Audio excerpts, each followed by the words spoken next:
जो हम पढ़ रहे हैं लॉज ऑफ मोशन और हम कर रहे हैं पुली मास सिस्टम की मोशन की एनालिसिस। तो बच्चों ये आपका पुली मास सिस्टम है, this is the M3 mass block और ये आपके M1 और M2 मास के ब्लॉक हैं और ये आपकी ये एक स्ट्रिंग है जो कि इस पुली से होकर जाती है और एक दूसरी स्ट्रिंग है जो कि M1 और M2 मास के ब्लॉक से अटैच्ड है। तो यहाँ पर मुझे इस M1, M2 और M3 मास के ब्लॉक का एक्सेलरेशन फाइंड आउट करना है और मुझे इन दोनों स्ट्रिंग्स में टेंशन फाइंड आउट करनी है। तो मैं इस क्वेश्चन को यहाँ पर प्रॉपर मेथड से सॉल्व कर रहा हूँ। बच्चों इसकी शॉर्ट ट्रिक मैं आपको थोड़ी देर में बताऊंगा। तो बच्चों पहले आप इसको प्रॉपर मेथड से देखिए कि हम इस तरह की प्रॉब्लम को प्रॉपर मेथड से किस तरह से सॉल्व कर सकते हैं। और इस एनालिसिस के लिए मैंने कंसीडर किया है कि M1 प्लस M2 यानी इन दोनों मासेस का सम बच्चों इस M3 से ज़्यादा है और कंसीडर किया कि बच्चों इस M3 मास के ब्लॉक का एक्सेलरेशन अपवर्ड डायरेक्शन में A है और M1 और M2 मास के ब्लॉक का एक्सेलरेशन डाउनवर्ड डायरेक्शन में A है। और ये M1 और M2 मास के ब्लॉक के बीच में जो स्ट्रिंग है मैंने कंसीडर किया कि बच्चों इस स्ट्रिंग में आपकी टेंशन T2 है और ये जो स्ट्रिंग है जो पुली से होके जाती है इस स्ट्रिंग में टेंशन बच्चों आपकी T1 है। तो आप देखेंगे बच्चों ये दोनों अलग अलग स्ट्रिंग हैं तो दोनों अलग अलग स्ट्रिंग में टेंशन भी बच्चों अलग अलग ही होंगी, इसको ध्यान रखना है आपको। तो बच्चों मोशन की फर्दर एनालिसिस के लिए मैं इन तीनों ब्लॉक्स का फ्री बॉडी डायग्राम कंस्ट्रक्ट करता हूं। तो बच्चों ये M1 मास का ब्लॉक है तो इसका जो वेट है वो डाउनवर्ड डायरेक्शन में लग रहा होगा तो M1G आपका डाउनवर्ड डायरेक्शन में लग रहा होगा और बच्चों एक टेंशन T2 है जो आपकी इस ब्लॉक पर अपवर्ड डायरेक्शन में लग रही होगी। अब बच्चों इसमें M2 मास के ब्लॉक की बात करता हूं तो देखिए बच्चों इस M2 मास के ब्लॉक पर टेंशन T2 ये आपकी डाउनवर्ड डायरेक्शन में लग रही है so this tension T2 in downward direction और बच्चों इस ब्लॉक का जो वेट है दैट इज द M2G वो बच्चों डाउनवर्ड डायरेक्शन में ही लगेगा और आप देखिए ये टेंशन T1 अपवर्ड डायरेक्शन में है।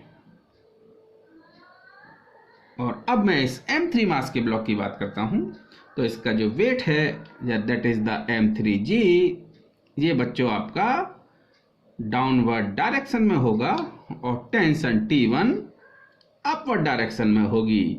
तो बच्चों ये आपका इन तीनों ब्लॉक्स का फ्री बॉडी डायग्राम हो गया। और आप देखिए ये M1 मास का ब्लॉक A एक्सेलरेशन से और M2 मास का ब्लॉक भी A एक्सेलरेशन से डाउनवर्ड डायरेक्शन में मूव कर रहा है और M3 मास का ब्लॉक A एक्सेलरेशन से अपवर्ड डायरेक्शन में मूव कर रहा है। तो हम इस M1 मास के ब्लॉक के लिए मोशन की इक्वेशन लिखते हैं तो बच्चों इस M1G की वैल्यू T2 से ज़्यादा होगी तभी ये M1 मास का ब्लॉक डाउनवर्ड डायरेक्शन में A एक्सेलरेशन से मूव करेगा। So this unbalanced force for this M1 mass block so this is the M1G minus T2 that equal to M1 into A। so let it be your first equation। और अब हम इस second block की बात करते हैं तो बच्चों डाउनवर्ड डायरेक्शन में force that is the M2G plus T और अपवर्ड डायरेक्शन में फोर्स बच्चों यहाँ पर T1 है। तो बच्चों डाउनवर्ड डायरेक्शन में जो फोर्स है ये आपके अपवर्ड डायरेक्शन में लगने वाले फोर्स से ज़्यादा होगा तभी ये ब्लॉक M2 मास का ब्लॉक डाउनवर्ड डायरेक्शन में A एक्सेलरेशन से मूव करेगा। तो डाउनवर्ड डायरेक्शन में लगने वाला force that is the M2G plus T2 minus upward direction में लगने वाला force that is the T1। तो बच्चों this is the net force on this M2 mass block so that equal to M2A। So let it be your second equation. हम इस M3 मास के block की बात करते हैं तो बच्चों ये M3 मास का ब्लॉक A एक्सेलरेशन से अपवर्ड डायरेक्शन में मूव कर रहा है। तो बच्चों यहाँ पर जो टेंशन T1 है इसकी वैल्यू M3G से ज़्यादा होनी चाहिए यानी जो tension in string that must be greater than the weight of this block. तो तभी बच्चों ये ब्लॉक आपका A एक्सेलरेशन से अपर डायरेक्शन में मूव करेगा तो net force on this block, so this is the T1 minus M3G that equal to M3 into A। So this is the third equation. यहाँ से हम तीनों इक्वेशन के सेट को सॉल्व करके टेंशन T1, T2 और एक्सेलरेशन की value find out कर सकते हैं। तो बच्चों आप इस इक्वेशन फर्स्ट और सेकंड को अगर ऐड करते हैं so that is the first plus second. तो बच्चों देखिए जहाँ से आपके पास में क्या आएगा, ये जो T2 है ये आपका एलिमिनेट होगा यानी कैंसिल आउट हो जाएगा। तो from here so that equal to M1G plus M2G minus T1 that equal to M1A plus M2A। और जी मैंने कंसीडर किया कि ये आपकी फोर्थ इक्वेशन है। बच्चों मैं थर्ड और फोर्थ को अगर ऐड करूं तो बच्चों ये आपका T1 एलिमिनेट होगा। So from adding third and fourth, so from here that equal to M1G plus M2G minus M3G that equal to M1 plus M2 plus M3 into A। तो यहाँ से देखिए बच्चों आप this acceleration A equal to M1G plus M2G minus M3G upon M1 plus M2 plus M3। तो बच्चों ये आपके एक्सेलरेशन की वैल्यू है यानी M1 और M2 मास का ब्लॉक A एक्सेलरेशन से डाउनवर्ड डायरेक्शन में मूव कर रहा होगा और ये M3 मास का ब्लॉक इस A एक्सेलरेशन से अपर डायरेक्शन में मूव करेगा। तो बच्चों अब हमें ये जो स्ट्रिंग्स हैं इसमें टेंशन T1 और T2 की वैल्यू भी फाइंड आउट करनी है। तो फर्दर डिस्कशन के लिए मैं नेक्स्ट सीट पर चलता हूँ। तो बच्चों हमारे पास से सेट ऑफ इक्वेशंस थी और एक्सेलरेशन हम फाइंड आउट कर चुके थे। तो बच्चों मैं जहाँ से T2 की वैल्यू फाइंड आउट कर सकता हूँ अगर मैं A की वैल्यू इस इक्वेशन फर्स्ट में पुट करूँ, और जहाँ पर यानी थर्ड इक्वेशन से मैं T1 की वैल्यू फाइंड आउट कर सकता हूँ अगर मैं एक्सेलरेशन A की वैल्यू इस थर्ड इक्वेशन में पुट करूँ।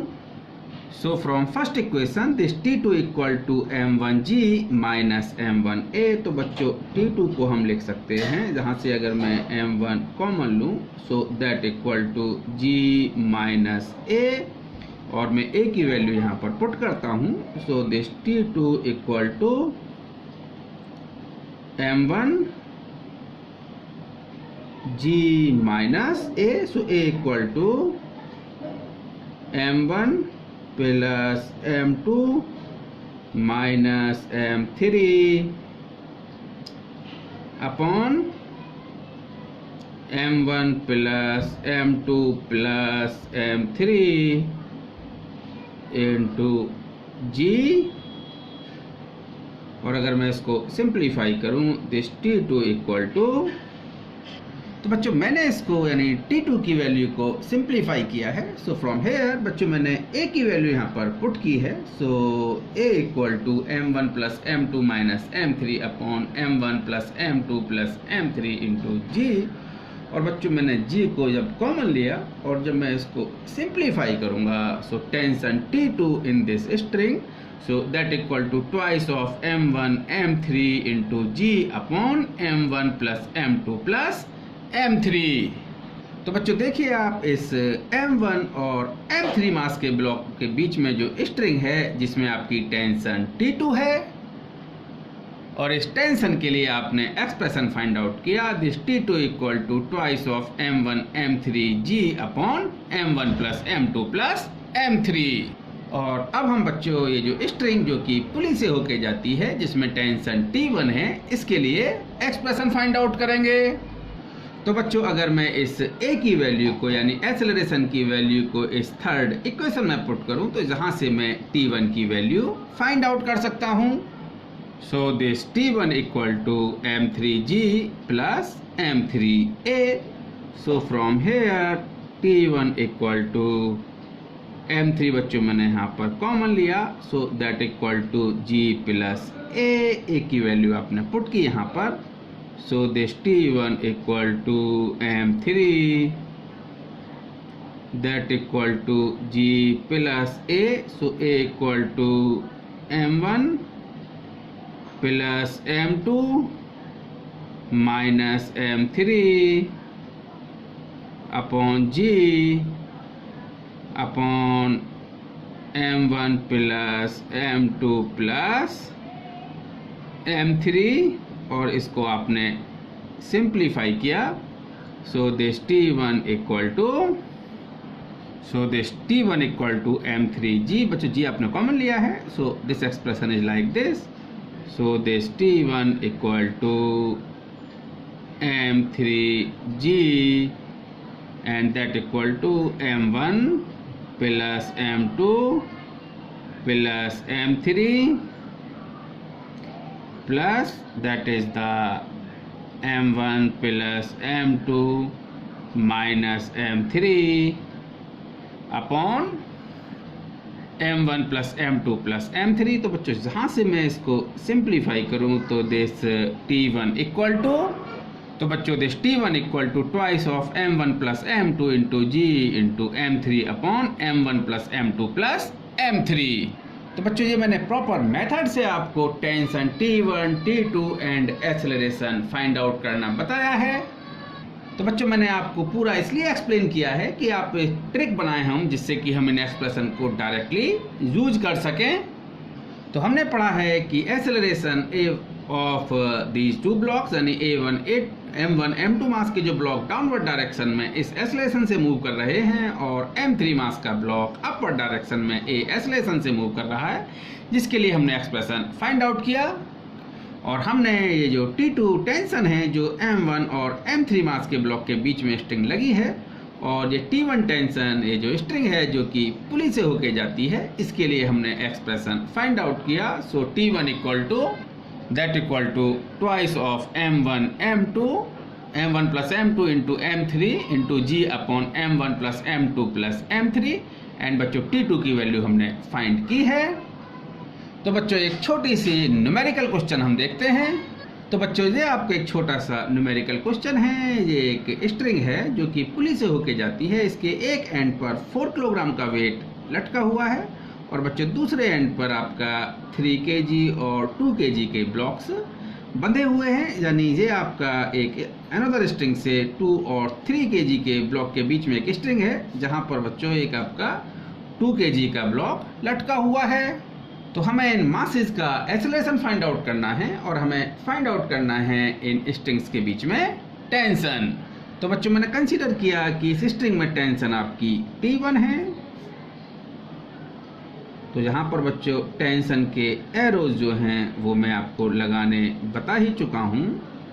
सो tension in this string be T1 और जो बच्चों लोअर स्ट्रिंग 3 और 2 kg मास के ब्लॉक के बीच में है जहाँ पर मैंने टेंशन T2 कंसीडर की। तो आप देख रहे हैं बच्चों पुली के राइट साइड में जो मासेज हैं that is the 2 plus 3 kg, इसका सम बच्चों इस 4 kg से ज़्यादा है। तो ये पुली मास सिस्टम में ये जो ब्लॉक्स हैं 2 और 3 kg के वो डाउनवर्ड डायरेक्शन में कंसीडर किया एक्सेलरेशन से मूव कर रहे हैं और ये 4 kg का ब्लॉक अपवर्ड डायरेक्शन में एक्सेलरेशन से मूव कर रहा है। तो बच्चों ये सिस्टम बिल्कुल ऐसे ही है जहाँ पर हमने एक्सप्रेशन फाइंड आउट किया था एक्सेलरेशन के लिए। बच्चों this is the A that is the m1g plus m2g, तो that is the weight of the blocks of right side minus weight of block of left side। तो बच्चों आप देख रहे हैं this is the difference of the weight जो कि पुली के लेफ्ट और राइट साइड में है। तो बच्चों जहां पर वेट ज़्यादा है तो देखिए m1g plus m2g ज़्यादा है कंपेरेटिवली m3g के। तो जहां पर आप ध्यान से देख सकते हैं इस एक्सलेशन के लिए मैंने एक्सप्रेशन लिखा है m1 plus m2g minus m3g upon total mass. So this is the m1 plus m2 plus m3। अब बच्चों आप इधर देखिए 2 plus 3 that is the 5g, ये ज़्यादा है 4g से। तो बच्चों ये जो सिस्टम है वो ए एक्सेलरेशन से मूव करेगा और ये 2 किलोग्राम और 3 किलोग्राम का ब्लॉक डाउनवर्ड डायरेक्शन में ए एक्सेलरेशन से मूव करेगा। तो बच्चों एक्सेलरेशन के लिए हम लिख सकते हैं that equal to acceleration equal to 2g। ध्यान रखिएगा 2g प्लस 3g, जिधर वेट ज़्यादा है आपने पहले उस वेट को लिखा, माइनस जिधर वेट कम है वो वेट लिखा आपने। सो माइनस 4g, आपका राइट साइड में वेट ज़्यादा है रादर देन लेफ्ट साइड, तो राइट साइड का वेट माइनस लेफ्ट साइड का weight upon total mass. So total mass is 2 plus 3 plus 4। तो बच्चों जहाँ से हम एक्सेलरेशन की वैल्यू फाइंड आउट कर सकते हैं। So this acceleration equal to g upon 9 meter पर सेकेंड स्क्वायर। बच्चों इस प्रीवियस प्रॉब्लम में देखिए जहां पर मैंने इस स्ट्रिंग में टेंशन की बात की थी। So this tension equal to m1 that is the mass of the block in the right side into mass of the block on left side into g upon m1 plus m2। तो आपने tension find out करने के लिए लिखा है बच्चों right side का mass into left side का mass into g into 2 upon m1 plus m2।